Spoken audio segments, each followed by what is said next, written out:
हाल बनाना चाहते हैं तो स्मरण रखिए, आपको इस सागर की भांति बनना होगा। शांत चित्त रहिए, सब कुछ संतुलन में रखिए। यदि जीवन में कुछ अधिक ही सुख आ जाए तो अपनी सुध बुध मत खोइए। यदि जीवन में दुख आ जाए, कष्ट आ जाए तो अपना निश्चय, अपना लक्ष्य और अपनी शक्ति मत भूलिएगा, क्योंकि यही श्रेष्ठता व्यक्ति का आचरण है। राधे राधे।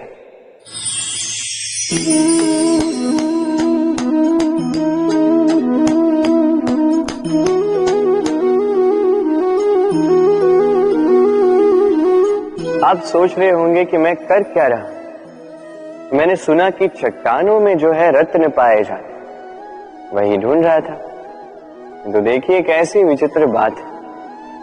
हर चट्टान में रत्न नहीं पाए जाते, हर गज के मस्तक पर गजमुक्ता नहीं पाया जाता, हर वन में चंदन का वृक्ष नहीं पाया जाता। जीवन में ये जो श्रेष्ठ और महान वस्तुएं, इन्हें पाने के लिए कठिनाइयों का सामना करना ही पड़ता है। अब ऐसे ही श्रेष्ठ होते हैं मित्र। अत्यंत श्रेष्ठ यदि सही मित्र मिले तो आपको जीवन में कई सारे लोग मिलेंगे, बड़ी मीठी मीठी बातें करेंगे, किंतु यदि कोई ऐसा जीवन में आए जो आपके हित के विषय में सोचे, आपके हित के विषय में कार्य करे, तो उसे कहीं मत जाने दीजिए। उन्हें अपने जीवन में सहेज कर, फिर देखिए आपके जीवन में सुख ही सुख हो। राधे राधे।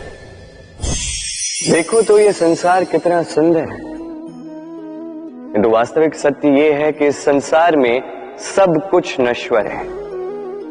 जो कल था वो आज नहीं है, जो आज है वो कल नहीं था, और जो आज है वो कल भी नहीं होगा। प्रत्येक व्यक्ति अपने अपने समय पर काल को प्राप्त हो जाता है। इस रूप का नाश करता है बुढ़ापा, प्राणों का नाश करती है मृत्यु, आलस्य, ईर्ष्या धर्म का नाश करते हैं, और क्रोध संबंध का नाश करता है। किंतु एक ऐसा भाव है जो अकेला ही सारे गुणों का नाश करने में सक्षम है, और वो है अभिमान। इसलिए ज्ञान को स्वयं के पास आने दीजिए, किंतु अभिमान को कदापि नहीं, क्योंकि यदि ये अभिमान आपके पास आ गया तो जीवन में जो कुछ भी आपने अर्जित किया है, चाहे वो गुण हो, चाहे वो धन हो, चाहे वो मित्र हो, चाहे वो आनंद, सबका नाश हो जाएगा। राधे राधे। इस पुष्प को देख रहे हैं, कितना सुंदर खिला हुआ है ये पुष्प, और इसका कारण क्या है आप जानते हैं? ये पुष्प नहीं जानता कि कल इसके साथ क्या होने वाला, और ना ही ये पुष्प जानना चाहता है। ये नहीं जानता कि कल ये किसी सुंदरी की केश सज्जा में लगेगा या किसी अर्थी पर शोक का प्रतीक बनेगा। ये जीता है तो केवल आज, केवल वर्तमान, और इसीलिए स्वयं भी महकता है, दूसरों को भी महकाता है। स्मरण रखिएगा, सुखी जीवन का मूल मंत्र यही, ना जीवन की चिंता, ना मृत्यु का भय, जो है वर्तमान। इसी वर्तमान को जिए, इसी वर्तमान को भोगे, और इसी वर्तमान में अपना आनंद ढूंढे। स्वयं सुखी रहे और सबको सुखी करे। राधे राधे। चलिए आपसे एक प्रश्न पूछता हूं, स्वर्ण और लोहे में अंतर क्या है?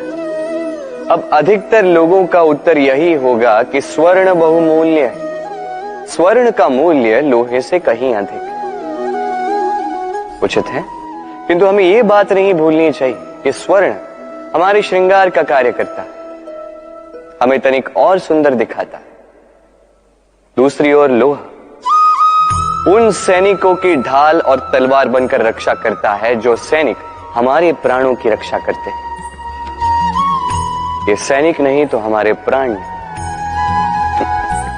अब बताइए, स्वर्ण का मूल्य अधिक होने से क्या लोहे का मूल्य कम हुआ?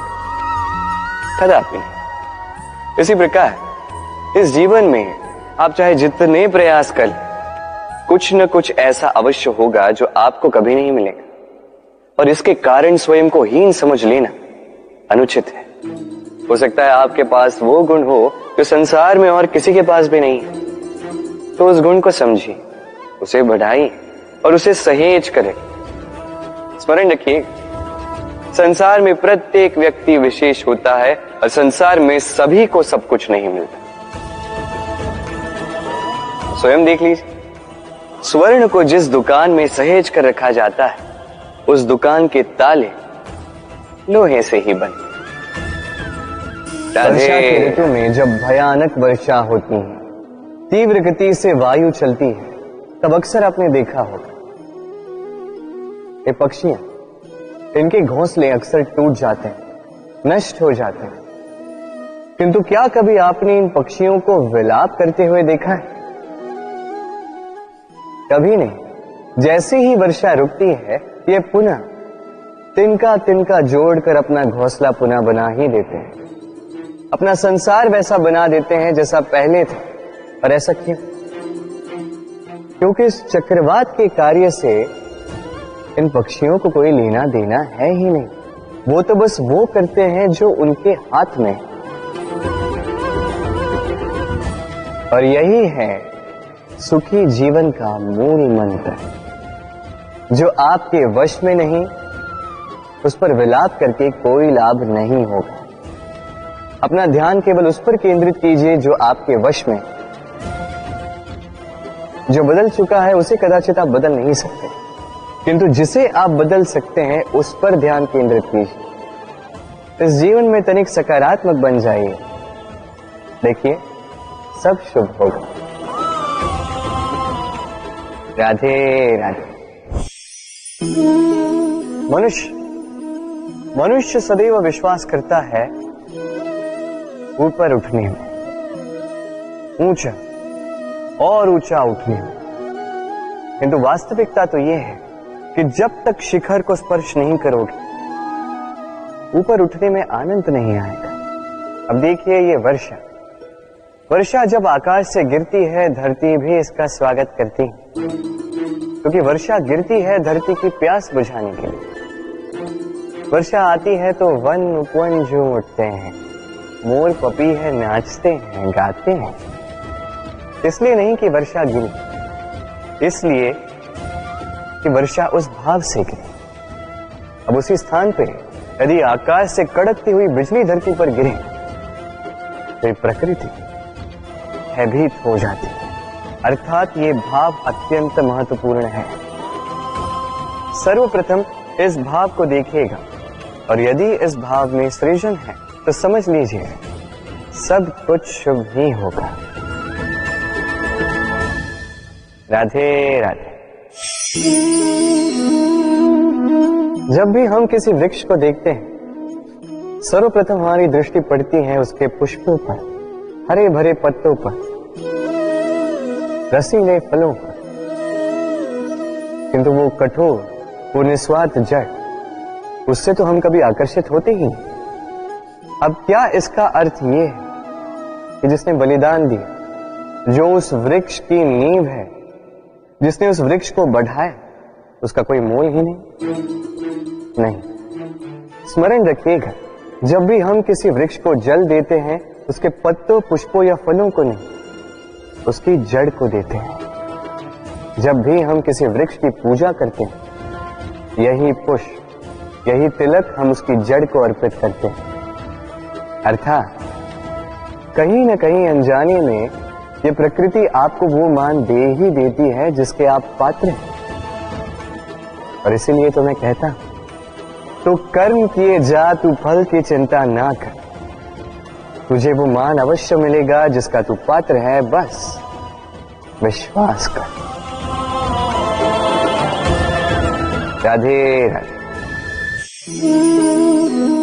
सागर कितना विशाल होता है ये सागर, क्या नहीं कर सकता ये सागर। क्षण भर में त्राही त्राही मचा सकता है, प्रलय ला सकता है, संसार मिटा सकता है। ये सागर जीवन ज्योति बुझा सकता है। यदि कुछ नहीं बुझा सकता तो एक प्यासे की प्यास। दूसरी ओर ये गागर इतनी छोटी है कि गोपियां एक साथ 10-10 लेकर चल सकती हैं, किंतु यही छोटी गागर 20 की प्यास बुझा सकती है।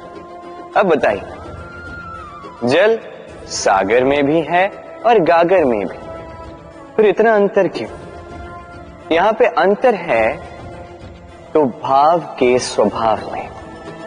एक माटी में मीठा जल संजो कर रखती है तो दूसरा अपने खारे पानी से किसी को भी माटी में मिला सकता है। आप क्या बनना चाहेंगे?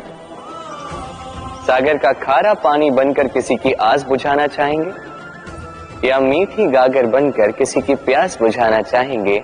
निर्णय आपका है। राधे राधे।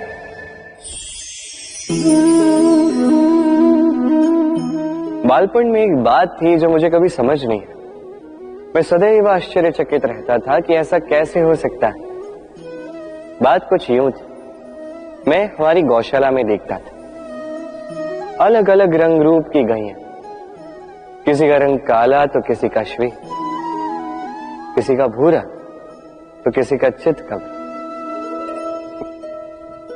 अब मैं देखता था किसी के सिंग बड़े हैं तो किसी के इतने छोटे कि मानो दिखाई ही न दे।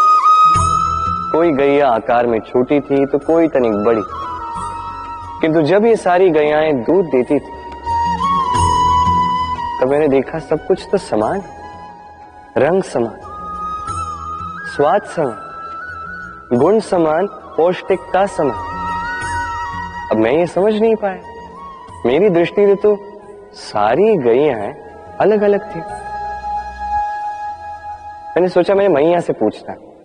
मैंने मैया से पूछा, मैया ने मुझसे कहा, कान्हा, रंग रूप बदलने से गैया की वास्तविकता तो नहीं बदलती ना, गैया तो गैया ही रहेगी।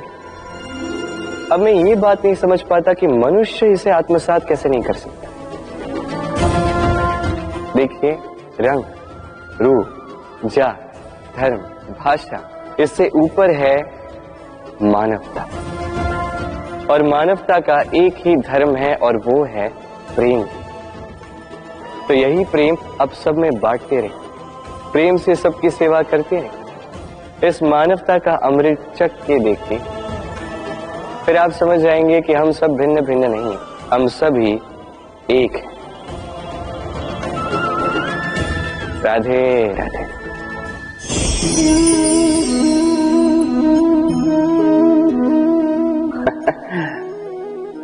मेरे मन में अभी अभी एक विचार आया। क्या आप भी ऐसा सोचते हैं कि ऐसा क्यों होता है? ईश्वर ने हमें 2 आंखें दी, 2 कान दिए, 2 हाथ दिए, किंतु मुख केवल एक ही दिए, जीभ केवल एक ही दी। ऐसा क्यों? क्या कारण हो सकता है इसके पीछे?